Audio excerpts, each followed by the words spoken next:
Welcome back. It's Dhanteras Day, and as of now, the market is not collapsing. It capped down, but since that point, the Nifty has actually recovered, courtesy Reliance, and a lot of mid caps have done well. Ridham Desai is now joining us, head of India Equity Research and India Equity Strategist at Morgan Stanley. Ridham, good morning, happy Dhanteras and Diwali greetings.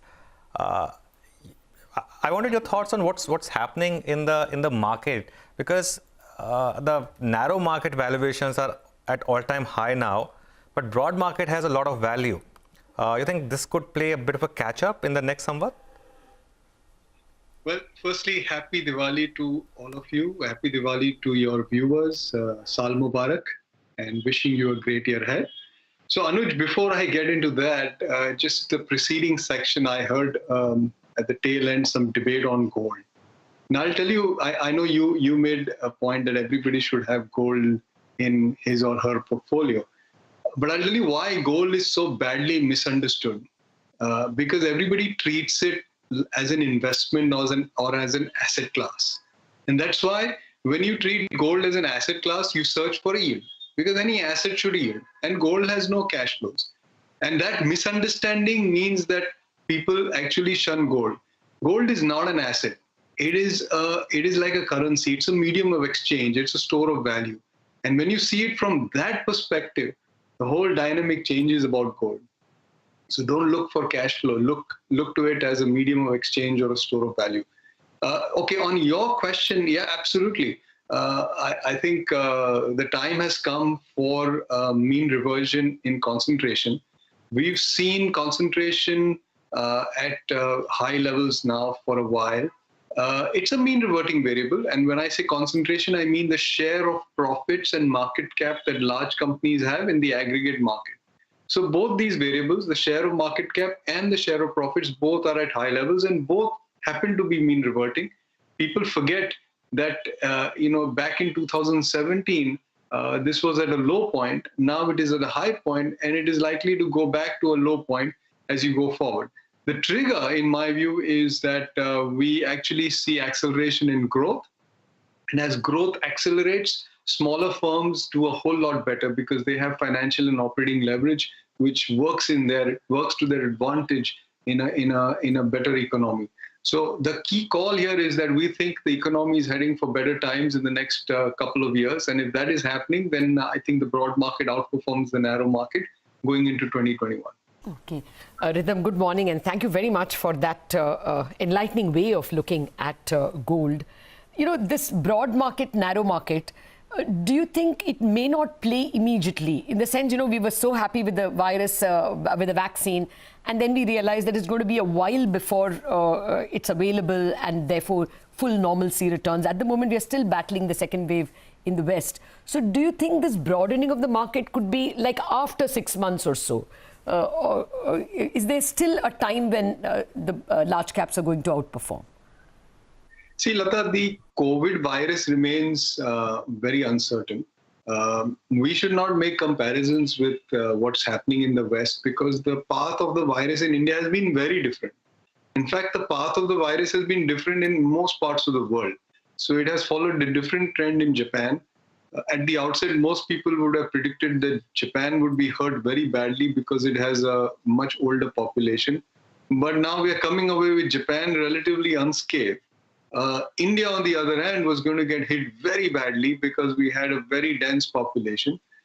India is not really that badly hurt. I mean, at the end of the day, we are, not suffering that much of fatality. In fact, the fatality rate in India has remained persistently low. And it does beg the question as to how India has escaped a greater impact. And all that analysis will be done.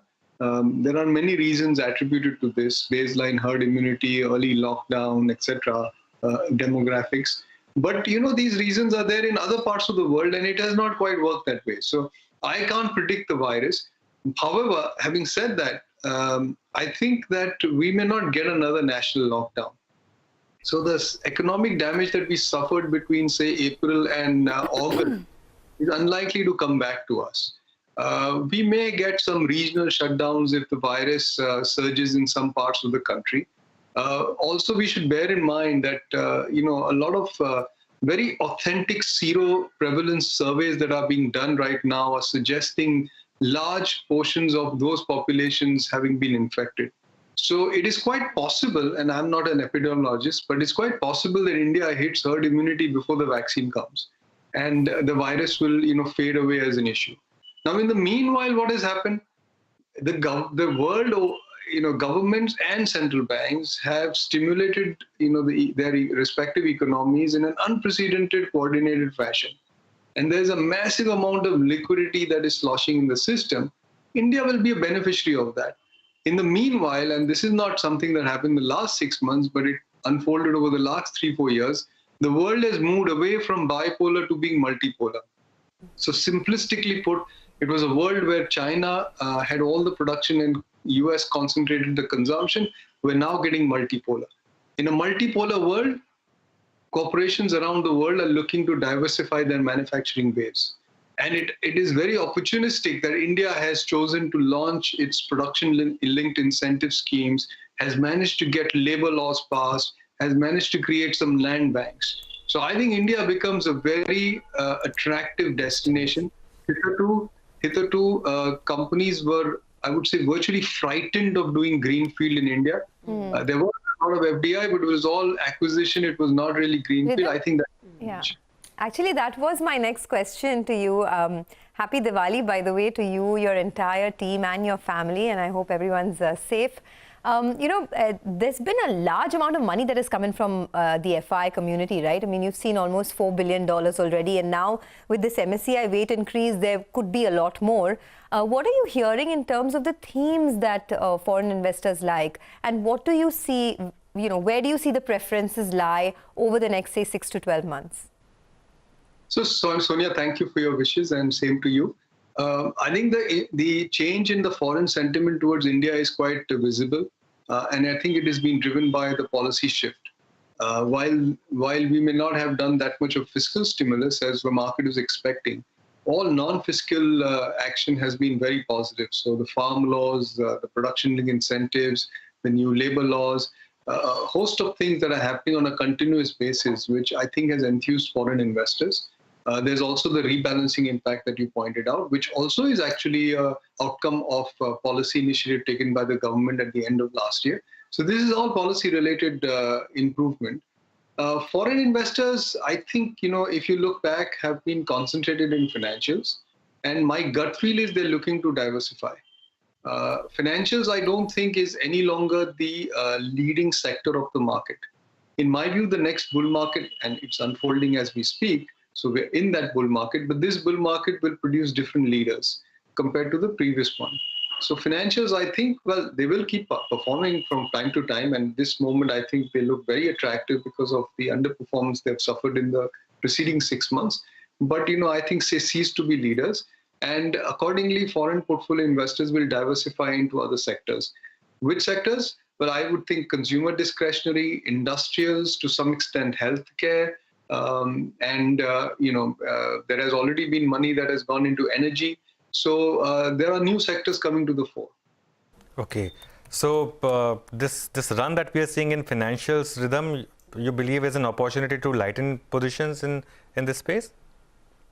So Anuj, I would characterize this by saying it has to be selective. So there are some really strong banks out there, notably the large private banks, which I think will continue to do very well. I think the medium-sized banks and the public sector banks may not be secular performers from here. And even in the NBFC space, I think it's going to be very selective. So performance, I think, and we spoke about this last time I was on your channel, that I think performance in financials will be concentrated rather than broad. And in the other parts of the market, performance will broaden. So there will be some contrast here between financials and the rest of the market. Okay, within financials, do you think now NBFCs have got a new lease of life? See, Lata, I think the macro environment is quite conducive for financials to come back over the next few months. We have, our view is that the rate cycle is done. So we don't expect further rate cuts from the central bank. And to that extent, I think the asset yields or the net interest margins for financials should pick up. Credit growth is a lagging indicator. It lags the economy between 6 and 9 months. The economy seemingly coming back. So credit growth, I think, going into 2021 will be stronger. So this is a good environment for financials. As far as NBFCs are concerned, I'll repeat the point that I think it will be concentrated. The large NBFCs with access to the markets for financing will do well. Most other NBFCs don't have that access as yet. And I don't think it will open up until the scars of the last 2 or 3 years of poor performance is behind us, which will take time. It won't happen instantaneously. Okay. So what is the big call on India now, Ridham? I mean, over the next 12 months, where do you see the Nifty or overall the Indian markets? And what could be the one thing that could derail this momentum? So, Sonia, I'll borrow a phrase that our US strategist uses for his own market. I'm a committed bull. We will, of course, get corrections along the way. Markets tend to get overheated. We got one when the Nifty went from 11,800 to 10,800, and then it swiftly came back. It feels to me, and I'm not saying this too loudly, but I'm still saying it on TV, but it feels to me like the period between 03 and 07. I think we're in a period where we will undergo multiple re-rating, and we will get very strong earnings growth, and therefore very strong performance from stocks. I think this is a long-term bull market. I've said this many times over the last 6 months. I use the word ferocious bull market, and within that, of course, you get corrections. And if you remember, and Lata will remember, and I think even Anuj will remember, in 2004 the bull market had a 25% correction. Yeah. In 2006 it had a 25% correction. 25% is not a small number. Yeah. So we will get those corrections. But I think we have a long way to go before we're done and dusted with this. In fact, 3 occasions we had of 30% correction in that period, Ridham. Of course, 2004 was because of the election debacle.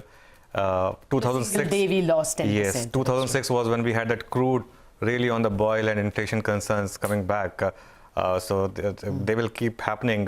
You think we have had one of those events with COVID already, or there could be one more, Ridham, for this market to maybe give another 30% fall? Sonia asked that question on risk, which I didn't address. So I think COVID remains a risk. I don't think it is behind us. This is not a well understood disease as yet. The virus has behaved in very unpredictable ways. So it's not a normal influenza thing, which, a lot of people keep dismissing COVID as influenza. In fact, no, I think we are here because of the very strict action that the government took with respect to, say, a shutdown or with respect to closing down economic activity. And a lot of people have criticized the government for the type of action it has taken. But, because we're dealing with the real world, we cannot actually test a path where we had not done this. What if we had not shut down? And what would have happened in terms of, cases and deaths? So we cannot really test this. I just feel that given how little we know about this virus, it remains a risk factor.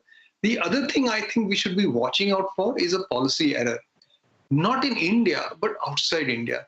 So, if governments become complacent about the virus, or if they become the opposite, which is they become too confident, it could lead to a policy error. So, like, for example, I'm just giving an illustration. It's not that the type of policy error I'm predicting, but, the Fed falls behind the curve and inflation comes back in the US and the Fed does not raise rates fast enough. And then you get a precipitous fall in stocks. In fact, it could even mark the end of a bull market. So I would remain careful about policy errors. And of course, the virus, I think, remains news and it doesn't go away so quickly. But we would like to end with your previous sentence that it is a ferocious bull market and you feel like this is the 2003 to 2007 period action replay. That's a great Diwali line. Thank you very much, Ridham. Have a great 2077 and beyond. Thank you for joining us. Thank you. Okay, we'll take a break and we're going to have yet another market master with us to celebrate summer 2077. We will have S. Nareen of ICICI Prudential.